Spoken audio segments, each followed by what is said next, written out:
Así que yo empiezo por preguntarles a ustedes cómo le explicamos a los oyentes en qué estamos, cuál es el panorama que enfrenta el gobierno hoy, Luz María, con la situación del ministro Bonilla, con la situación de Velasco, que ya es exministro. ¿Qué Sí. implica mantener a estos funcionarios? ¿Cómo ve el panorama? Sí, Diana, y de pronto para el contexto que usted estaba haciendo, vale, pues para los oyentes, lo de la unidad de riesgos, el escándalo comenzó a principios del año con lo de los carrotanques. Primero era el capítulo carrotanques, que de pronto, Después ollas comunitarias y y después después ollas comunitarias, y el tercer capítulo de la unidad de riesgos es este, el que usted está hablando, el de los créditos, que entonces eh, el gobierno decide que hay que como que enmermelar o endulzar a los congresistas para que le aprueben un crédito, además un crédito inmenso de 1.000 millones de dólares. Entiendo que esos son el nivel de los créditos de nuestro país, pero realmente es mucho el nivel. Entonces, ¿qué pasa? Puede que Bonilla, supongamos que el ministro Bonilla sea impoluto, como dicen quienes lo conocen, etcétera. Pero el problema es que hizo algo idéntico a lo que hicieron en su momento Sabas Pretel y Diego Palacio, los ministros de Salud y de Interior de Álvaro Uribe, y esos señores los condenaron a 7 años de cárcel por estar dando dádivas a cambio de aprobación de proyectos. Entonces, más allá de que él diga que es un error, comprémosle la teoría de que es un error y que en realidad él no es una persona, un delincuente. Pero entonces, de todas formas, en este momento él está en una situación compleja que difícilmente puede liderar proyectos como el que usted está diciendo de la ley de financiamiento, porque porque es otra vez. yo me imagino además que estos congresistas dirán, si votamos sí, pues estaríamos como, Pero no, sí, exacto. Los congresistas de pronto por eso se están escabullendo, porque están en una situación incómoda, pero además es que es meterle la mano al bolsillo a la gente de un proyecto, una persona que tiene cierta situación endeble jurídicamente, se deslegitima la democracia, es decir, porque es que no puede ser que quien lidere un debate en el Congreso de la República sea alguien que eventualmente tenga que responder por cohecho ante las autoridades, ya sea pues digamos con dolo, sin dolo, como sea. Y adicionalmente le van a meter las manos en el bolsillo a la gente para aprobar una ley de financiamiento cuando todavía tienen en las arcas públicas más del 50% de inversión sin ejecutar este año. Entonces, ¿por qué van a por qué vamos a aprobar una ley de financiamiento que en realidad pues se necesita porque están sin plata, pero pues primero que ejecuten todo lo que no han ejecutado, porque para qué van a recoger más plata? Pero el punto, como es el ministro, sinceramente yo creo que con lo que dijo María Alejandra Benavides, esta asesora de él, que su testimonio pues es realmente dramático, se ve que es una mujer que se siente atrapada un poco en todo este berenjenal, que también pues digo, yo creo que eso sirve de experiencia para todos los funcionarios públicos que hoy están en el Estado. Por favor, no hagan lo que les digan sus jefes si es ilegal. Es sí, decir, es eso que es no la lo otra pueden cosa, hacer, no lo sí, pueden que es que me hacer. dijeron y hice Sí, también, no, sí, no, no, no lo hagan, denúncielo desde ese sanguino. momento, pero la gente se enamora del poder y de pronto pasa rayas que no se deben pasar. Sanguino. Bueno, primero yo debo decir que conozco a Ricardo Bonilla hace cierto tiempo, lo conocí un poco antes de que fuera secretario de Hacienda de Bogotá. Tuve la ocasión de yo ser concejal, él ser secretario de Hacienda, y por supuesto que tramitamos el plan de desarrollo del alcalde Gustavo Petro en ese entonces y los presupuestos anuales, los créditos de endeudamiento que se aprobaron en el Consejo. Y yo creo que a ningún concejal le consta que Bonilla haya hecho algo ilegal o irregular. O sea, tengo la mejor de las opiniones de él. Me duele y me extraña, digamos, esta circunstancia en la que él en lo personal se encuentra. Y pues yo sencillamente espero que la justicia corrobore el testimonio que ha dado la señora Benavides, corrobore los otros testimonios, los del señor Pinilla y Olmedo López y los demás que han venido, Ahora, digamos, ¿es entregando sostenible para información. un ministro mantenerse en el cargo en una situación es una como situación, esta? es una Porque uno pensaría que el peor de los mundos es el de él, Sí, digamos. pero déjeme decirle una cosa, Diana. Resulta que esta discusión sobre las finanzas del país vienen de mucho atrás. O sea, recuerde usted que el Congreso de la República no quiso aprobar el presupuesto del 2025, que Porque lo va a tener estaba que mal, decretar el porque presidente. estaba mal el Bueno, presupuesto. pero no es una discusión que se deriva de esta declaración de Benavides, sino que es una discusión que viene con el Congreso. Claro, pero Ahora, que en este momento lo vuelve totalmente oscuro, ¿no? Y lo mismo la ley de financiamiento. También venía de esa misma discusión. Por supuesto que el ambiente político va a estar más difícil. Y yo esperaría, digamos, que eso lo examine muy bien el presidente y lo examine muy bien el ministro y tomen la decisión más adecuada, porque en últimas no solo está de por medio, digamos, la imagen del ministro y su situación personal, sino que está de por medio las finanzas públicas del país, el presupuesto del 2025, que tendría entonces que peluquearlo el presidente a la hora de decretarlo, y lo que significaría, digamos, el desempeño de las finanzas del país en el año 2025.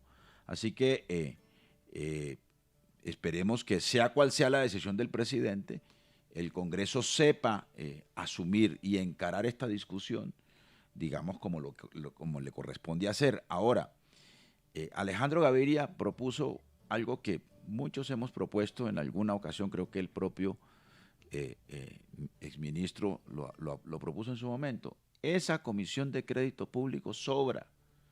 Esa comisión de crédito público se ha convertido en un peaje extorsivo. Y a mí me parece que con las comisiones económicas, las terceras y las cuartas, es suficiente para que el Congreso de la República tome las decisiones en materia de finanzas públicas que merece y que reclama el país. ¿Sobran esas comisiones, la Comisión de Crédito Público? Diana, yo estoy completamente de acuerdo. La Comisión Interparlamentaria de Crédito Público sobra. ¿Por qué? ¿Cuál es la función que cumple hoy la Comisión? Es cuando nos vamos a endeudar como país con créditos externos, ellos nos tienen que dar un concepto previo favorable. En el año 2005, y cuento esta anécdota porque creo que fue el primer decreto que yo saqué siendo muy joven, ayudándole en ese momento al mismo ministro Alberto Carrasquilla, nos estaban chantajeando y no se reunían.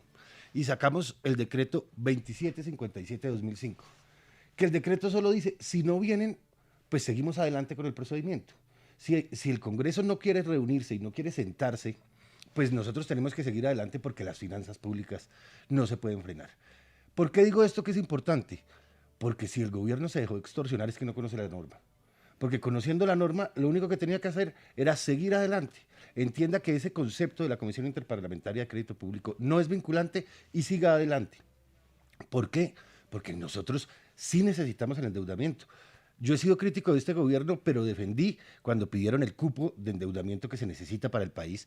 Cuando uno dice, hay que hacer créditos externos, claro que los hay que hacer. Entonces, sí es un obstáculo porque se vuelve en una discusión que no es transparente, que no es clara, pero para eso existen las normas que le dicen, si ellos no vienen, siga adelante. Pero después de decir eso, para mí hay una preocupación muy grande, y es que el ministro perdió el valor que tiene un ministro de Hacienda, que es el de dar confianza y el de ser la talanquera para que el gasto se haga de buena manera. Si el ministro está cuestionado, ¿qué pensarán los mercados? Es que no solo pensemos en lo interno, ¿qué piensan los mercados de la situación que estamos viviendo? Yo creo que es muy difícil que él se esté defendiendo y al mismo tiempo esté negociando créditos de $1.000 millones. La gente que nos presta, las multilaterales y demás, dirán, pues con él no me siento tranquilo negociando porque está en una discusión, que pase jurídicamente lo que tenga que pasar. Pero para el ministro de Hacienda, el jefe de las finanzas públicas, pues no puede estar con la cabeza en dos lados y al mismo tiempo perder credibilidad frente a los mercados y frente al Congreso. Porque ¿qué pasa con el Congreso? Como lo decían muy bien ahorita, ¿quién se atreve a votar tranquilamente? El que vote a favor del gobierno le van a decir, usted también está enmermelado. Exacto. Y los otros van a aprovechar la circunstancia. Entonces, creo que para bien del país, se le cayó la ley de financiamiento. Eso creo que fue la consecuencia buena que va a pasar. Pues no sabemos es que se le va a caer la ley de no sabemos financiamiento. porque el presidente Petro estuvo este fin de semana en el Guainía y está pedaleando la ley. Pero Él está digamos que pidiendo la que la está aprueben. segura es la del sistema de participaciones, pero la de financiamiento no. ¿Y por qué dice usted que en buena hora se cae la de financiamiento? Porque nosotros pensar cuando nuestra economía está creciendo lánguidamente en 1,9, 2%, en poner más impuestos, en un momento en el que no hay inversión. Pero la renta para empresas se reduce del 35 al 30. Eso no es cierto. Claro. No es cierto. Por Se supuesto. reduce un punto, pero a usted le ponen una presuntiva más alta. Se la suben del 15 al 20. ¿Eso qué quiere Entonces, decir? todas las empresas que tienen bajo margen tienen que pagar mínimo un 20%. Y hay empresas hoy que las cuánto pagan? Hoy 15%. El mínimo es 15%. O sea, ¿a qué empresas le suben del 15 al 20? A usted le dicen, usted tiene un impuesto presuntivo. Si usted no generó ciertas utilidades, asumo que usted va a pagar el 15%. Eso está hoy. Lo puso el presidente Gustavo Petro en la reforma del 22. Y ahora lo están subiendo al 20%. Entonces, la tarifa ¿Y en cuánto lo dejaron ustedes? La tarifa nominal, nosotros no lo teníamos. Ese impuesto para las empresas no existía. Entonces, la tarifa nominal no es la importante. Lo que importa es lo que realmente pagan las empresas y le dicen, usted puede hacer menos deducciones y tendrá que pagar mínimo un 20%. O sea, que el 35 al 30 baja ¿para qué empresas? Nominalmente baja para todas. Para pero todas. ninguna empresa paga el 35% de impuestos. Por una razón. Porque yo tengo unos costos, Es decir, unas deducciones. En el fondo lo que hacen es subir el impuesto a las Están empresas. subiéndole el impuesto a las empresas. Y A están través haciendo del otra impuesto cosa. presuntivo. Sí, Sí, del que presuntivo. es para las mismas empresas el uno y el otro. El nominal y el presuntivo son es lo mismo para y las hacen una mismas cosa empresas. muy grave. La ley de financiamiento está modificando la regla fiscal. Está diciendo, déjeme gastar más Que eso es lo otro, sin el tener otro gran los ingresos elemento. que lo sustenten. Rafael Y adicionalmente, perdón. Sí, ya vuelvo con Sí, usted, tranquilo. Rafael. A ver, yo quisiera hacer algunos comentarios rápidos.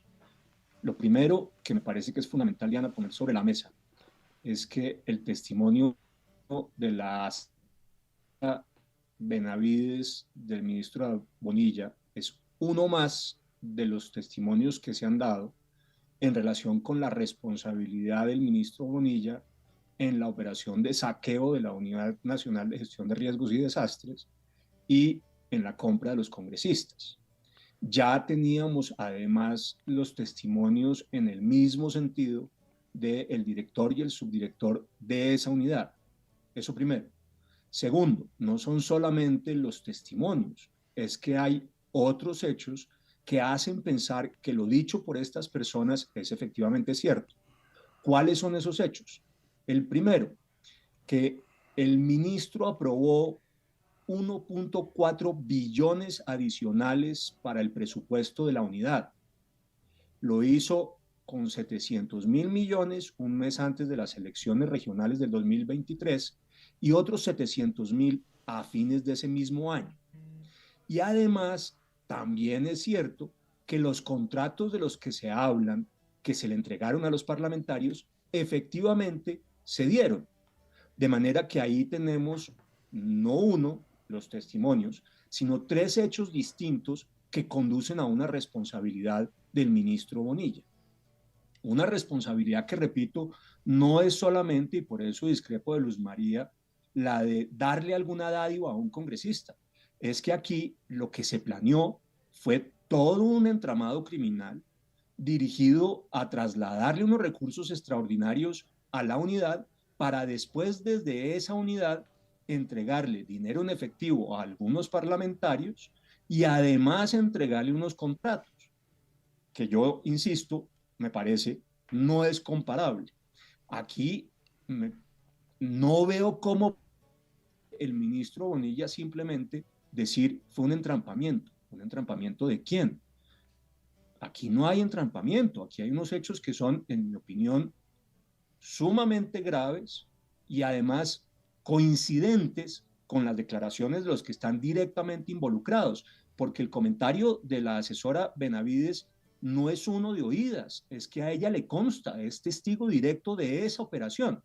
Hay que decir además y yo creo que también es muy importante, que la operación no se dio solamente con los miembros de la Comisión de Crédito Público. Aquí también se le pasó dinero a los presidentes del Senado y de la Cámara. Luego, el propósito no estaba solamente en la línea de conseguir la aprobación de unos créditos para el gobierno. El propósito era el de facilitar el trámite de los proyectos de ley y los cambios en los proyectos de ley que se estaban estudiando que quería el gobierno. Y para ello incluyeron a los de la Comisión de Crédito Público, pero también a otros congresistas tan importantes como el presidente y del Senado y de la Cámara, además del presidente de la Comisión de Acusaciones, que también me parece que es relevante. Todo esto para decir que, Diana, para decir, uno, no es solamente un problema de un testimonio de una asesora. Dos, hay pruebas coincidentes con los testimonios. Tres, lo que muestra es que había toda una operación planeada para saquear el presupuesto en unos montos, además, que nunca habíamos tenido noticia de la unidad, y para entregarle dinero en efectivo y contratos a esos congresistas, con el propósito de conseguir, sí, los créditos que quería el ministro, pero también la aprobación y los cambios en los proyectos de ley que estaba buscando en el gobierno y en el Congreso, y yo me pregunto si no también un trato favorable para Petro en la Comisión de Acusaciones.